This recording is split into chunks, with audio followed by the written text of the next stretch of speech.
Les gestes cachés de Néo. À l'école, les couloirs étaient remplis de rires trop forts, de sacs qui claquaient, de pas qui résonnaient comme 1000 tambours. Chaque jour, ce vacarme s'écrasait sur lui comme une vague. Alors, dans sa poche, Néo faisait tourner un petit anneau de métal entre ses doigts. Un simple mouvement, répétitif, discret. À chaque rotation, il sentait son souffle redevenir régulier, son cœur ralentir, son esprit retrouver son rythme. Mais voilà, au collège, les regards pèsent. Un camarade avait déjà lancé « Pourquoi tu tripotes toujours ce truc? C'est bizarre !» Depuis ce jour, Néo avait appris à cacher ses gestes. Il battait parfois des doigts sous la table, tapotait sa jambe en silence, marmonnait une mélodie seulement quand personne ne pouvait l'entendre. Ces gestes, pourtant, étaient ses ailes invisibles. Mais il avait peur qu'on les brise. Un après-midi, après une journée de cours trop bruyante, Néo s'assit seul dans le parc.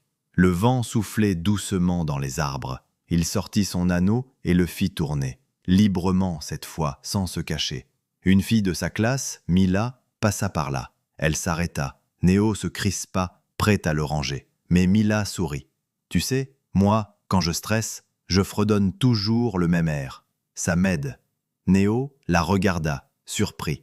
Pour la première fois, il comprenait qu'il n'était pas seul. Les jours suivants, Néo osa laisser ses gestes vivre un peu plus. Il découvrit que certains camarades avaient aussi leur petit rituel.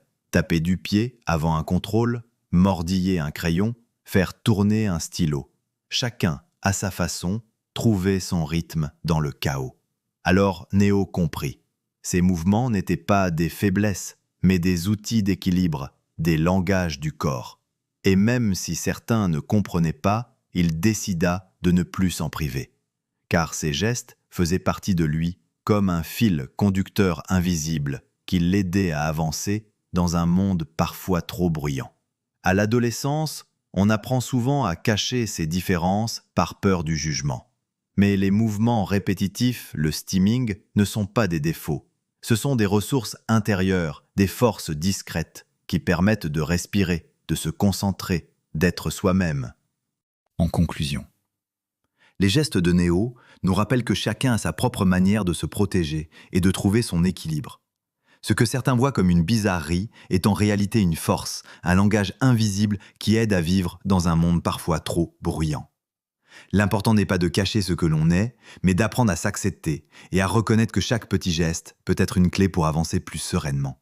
Répéter un geste ou un son n'est pas un défaut à corriger, mais une musique intérieure qui rend chaque personne unique et précieuse.